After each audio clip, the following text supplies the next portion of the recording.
Hi everybody, it's 314 Reactor here. Today we're going to be looking at more Halo 4 with Reshade Ray Tracing by Marty McFly. Check out a link in the description to my previous video which shows you how to get Reshade and the Ray Tracing shader and how to install them on Halo. There's been an update to Reshade, so if you go to reshade.me to grab the latest version, download that, and also there's been a new release of the Ray Tracing shader, so if you're a part of the Patreon on that, you should be able to go on the Discord and get the very latest version of that. Follow the same instructions from the previous video, again link in the description, and you'll be able to update those. So last time we looked at Requiem, Forerunner, and Reclaimer, I believe. Today we're going to check out Shutdown, and we're going to change a few settings and see what we can do. Let's dive right in. Okay, so here we are with the settings that I was using previously in the prior video. This with the settings on. As you can see, we've got some nicely shaded areas down in the floor and on the ceilings. If we disable them, see the immediate impact that it has. Loses quite a bit of detail, global illumination, etc.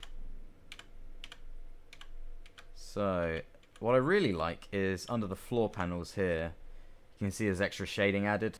You turn that off and the shading's gone. So it just adds nice bit of extra shading under there. So those settings are pretty good from last time, but let's see if we can make them look a little bit better, maybe a little bit more subtle. Someone commented that the bounce lighting intensity was too high. Maybe they were right. Let's have a little look. There's also a new setting on the new version of the RTGI shader, the normal channel. So that's pretty cool. You can see the way every normal is facing. Got the lighting channel, ambient occlusion intensity. Maybe tone it down just a little bit because that was maxed out. So we still want that effect there. Let's put it to 6. We just don't want it too extreme. Let's see how that looks. Let's turn it off. And then back on. So we've still got that shading there. So let's see about the bounce lighting intensity. Tone that down just a little bit to 5.5. Got a normal channel. And let's switch the effect off. And then back on. So we've still got that shading there. It just looks a little less extreme. Still got the nice lighting on the sides, floor, shadowing around the pipes and the floor grates. But it's not pushing things to be too extreme. So let's move forward. So let's get a nice picture of the vehicles and tanks here. This with the effect on. And with the effect off. There's plenty of extra shading again. Again, colouring. You've got a bit of the HUD colouring a bit up there, but that's okay. It's not too bad. Got extra shadowing on that box. Extra bounce lighting. So we're still getting that additional depth. And a bit of extra shading on that person walking down there. You can see. So you can see a bit of his shadow. We'll see as this other guy comes along. You can see a little bit of extra shadowing there just around him. See if we can move the ray length a little bit. So if we tone the ray length down to about 8. Let's see what happens there. Let's see in the normal channel what happens when we move that around. Yeah, it just seems to widen out that shadow, which makes sense. Let's go to the lighting channel again.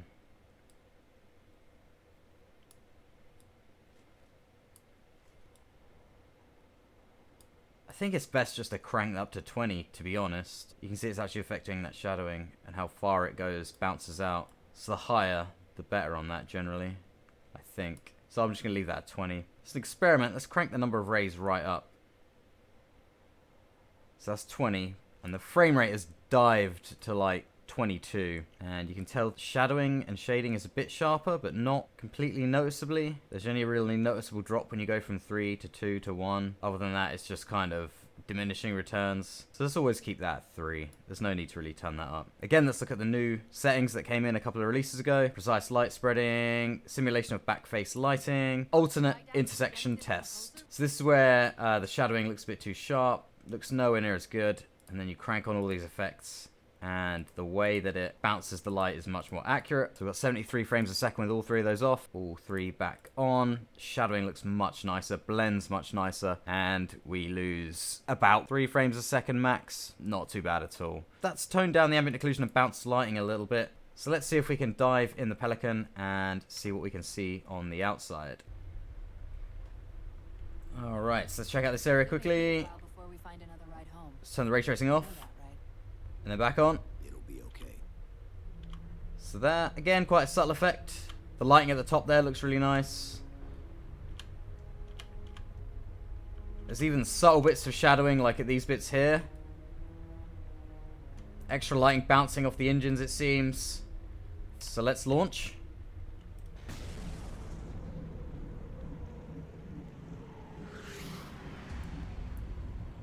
So this is with the ray tracing on.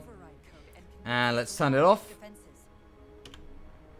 Not too much happening on the distant pylons, because I think they're beyond the range of the ray tracer. So that's just all blanked out. Or they're part of the skybox, which means the ray tracer can't really touch them anyway. We can try and get close to one of the pylons and find out. But I think for now, the majority of the effect will be seen on the Pelican here. And as you can see, you've got extra lighting from the sun. The engine's bouncing. A little bit of extra shading underneath. So again, we turn the effect off. You've got a little bit less lighting around that top bit there. That bit remains unshaded. And back on.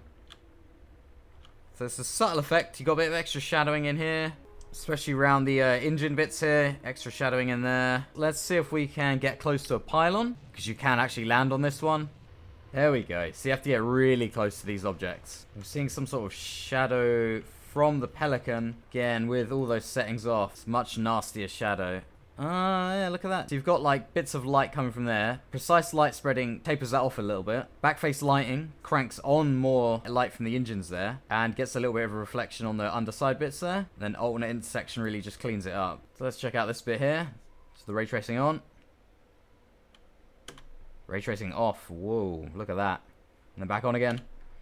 So that is a big improvement. So you've got the kind of blue effects on those bits around here. But then when you crank it on, the red lighting really kicks in from these parts here, these glowing bits here, and the extra shadowing as well. Really enhances that lighting, really blends it very, very nicely. And also rendering on the gun as well. So, here we go. Again, a lot of this geometry is quite far away, so it might not be affected as much. But let's see, let's turn the ray tracer off. Ooh, and back on. Lots of extra lighting. Again, we're seeing an example I've seen before where the extra coloring and lighting actually makes metallic objects look somehow more metallic. So if we look at this bit here, it's really nice. You've already got the specular kind of on it, maybe some sort of environment map on it. When you turn the ray tracing off, it loses kind of its shininess. Just check out the light bridge here. Let's turn the effect off. Back on.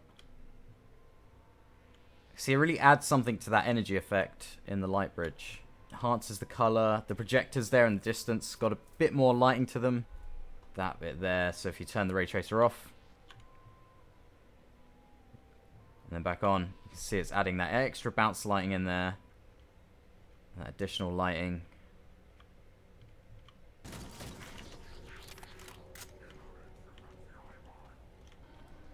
Ooh, look at the extra shading there. So we turn it off. Kind of makes everything a lot more flatter. Not much depth. Turn it back on. And you've got additional color. Not only like bounce lighting around here, but this underside area becomes a lot more dark and a lot more distinct. As you'd expect, because it's under more cover, so it's getting less light. Again, still getting shadows from corpses there. That's just not there without the ray tracer. I mean, how much more flat does that look? And they turn it back on. Really, really enhances it. Even the bits of the armor here are getting more shadowing. So that's getting a lot more depth in there. So if we go to the lighting channel just quickly here, you can see the effects from the jackal shields on the floor there, the extra shadowing around the enemies.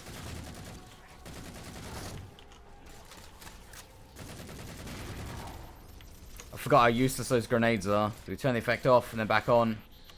A lot of that extra shading is affecting the Covenant bodies, which makes a huge difference. You can even see a bit of the Chief's hand making a shadow on that panel there.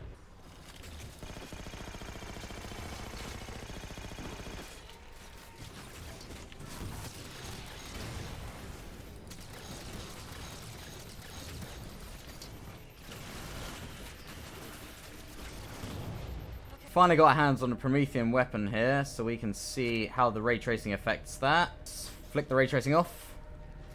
And back on. It's not too much of a difference there. Check out the lighting channel. It's got extra shading under here, lighting there, lighting in that bit, on the hands. Pretty nice.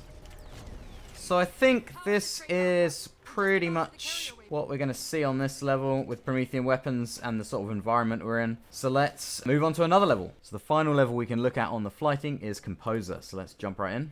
Okay, so here we are in the opening cinematic. Let's do a quick check, reshade on and then reshade off.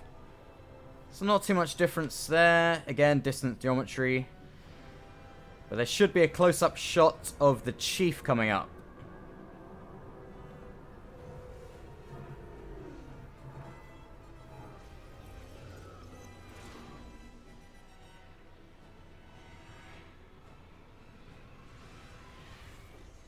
So there we are, ray tracing on.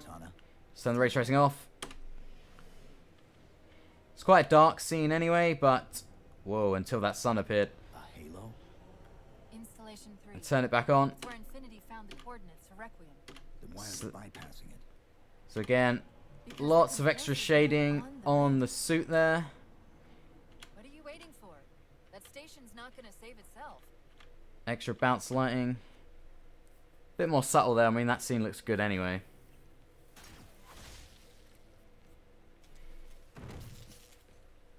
Retracing off. Back on. Ooh. See, as we flick between it, This is UNSC extra shadings coming in, really adding that depth. I read you. This is Sandy Tilson of Ivanov Station. We're under attack.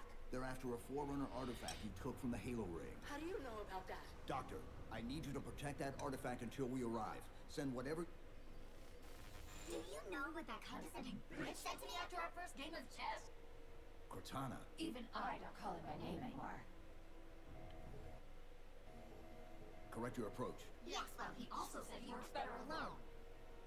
I can see why you chose him, Catherine. Cortana, I'm your greatest achievement and you detest pull up. Now! So, let's check out the lighting channel first. Lots and lots of extra stuff going on here. You can see there's bounce lighting from the flames. Lots and lots of nice ambient occlusion. Extra details there. The wreckage. Extra shading. Let's go back to the standard channel. So let's turn the ray tracing off. Let's turn it back on. Same sort of thing we're seeing as usual. Lots and lots of extra depth. Extra coloring from the light blending in nicely. Those sort of back areas are more defined. So we've got a very bright corridor here. Let's turn the ray tracing off. And then back on. In the normal engine, everything's quite bright anyway. The ray tracer just accentuates that. And again, you're getting a lot more definition of the lighting and shadowing, especially in that upper area.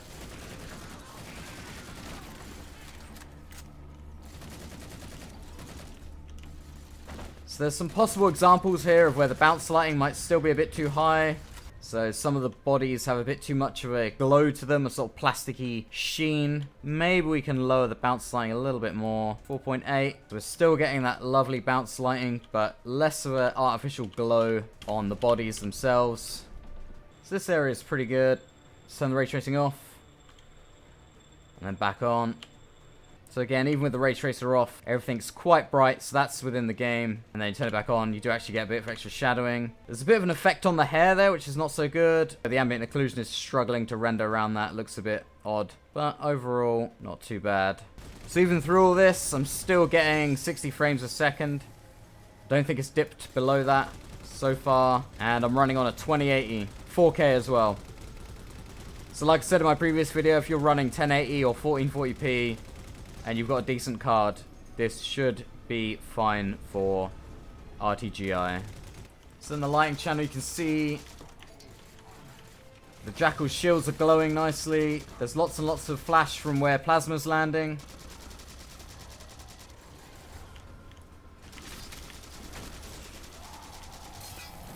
Go back to the standard channel. So you can see there's shadowing here from behind the bits of geometry here. But the shadow moves. It's always facing away from you. It's not based on the light source. So it looks good, but it's not realistic to the light source. I mean, that's just something that's unavoidable at the moment.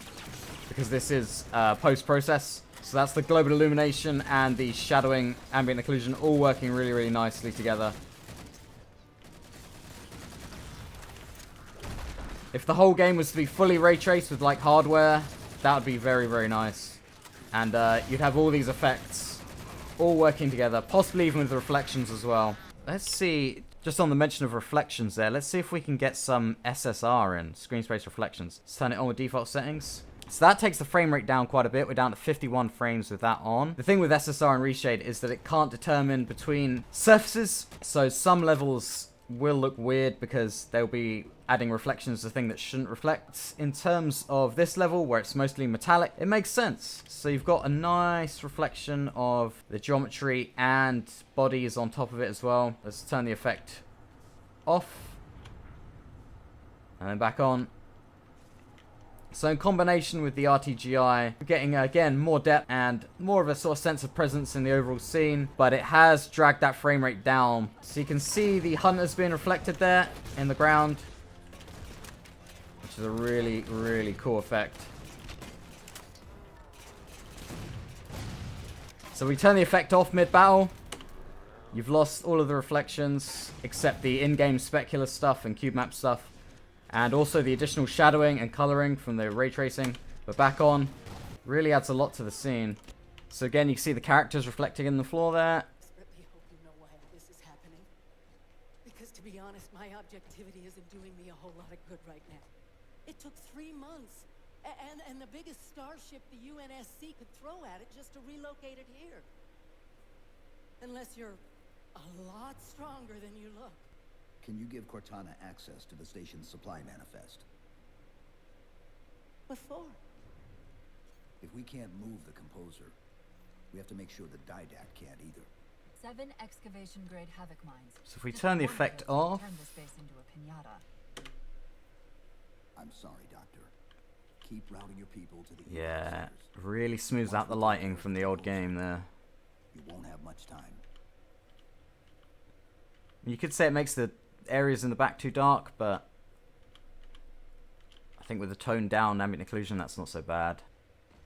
Maybe next time you rescue us, you can give us more time to pack. Next time.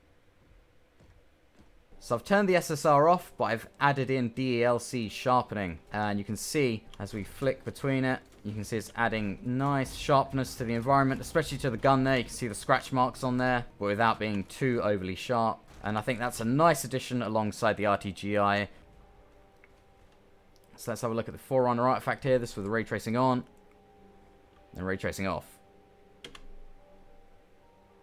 And back on. And again, that's with DLC as well. So there's extra shadowing. Again, standard issue on the gun. Lots of nice liquid shadowing here. Bounce lighting from there. The DLC sharpening's doing a lot of work there as well, just to make those textures pop out a bit more and give a bit more detail on them, which looks especially nice in 4K. So this area is really interesting here. This is actually where the extra ambient occlusion tones down some of this excess lighting. So we turn the effect on. And there we go. Kind of gets that under control. Adds a bit more detail.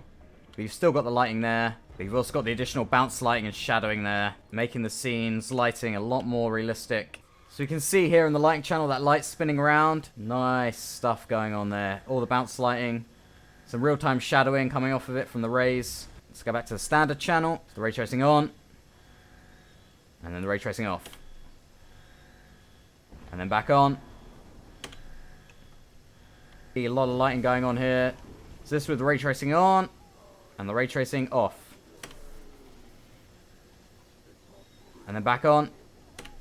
So that bounce lighting again, really helping with the overall atmosphere. A lot more distinct orange color there. We're running at 61 frames a second. These areas up above here aren't too affected by it because they're too far away. But it still looks beautiful overall. Dr. Tilson, are you there? I'm here. Any luck? Cortana's bringing the defense grid online now. I think that just about wraps up the video. Done a few tweaks on the ray tracing. Checked out a couple more levels. I think there's still a few issues with the flighting. There's been a few areas where it's frozen up and the sound's cut out. I'm not sure if that's my PC or the game. But hopefully, if it is because of issues in the flighting, they fix that. Other than that, this looks very, very beautiful with ray tracing enabled. I'd really like it if they could put DXR in so we could leverage RTX hardware. Then it would look really, really amazing. But for now, ray tracing with Marty McFly's ray tracing shader is the way to go. Please do like and subscribe. Drop a comment, let me know what you think. Hit the little bell, really helps. I'm always making new videos on tech and video games, so keep an eye out. And I'll see you in the next video.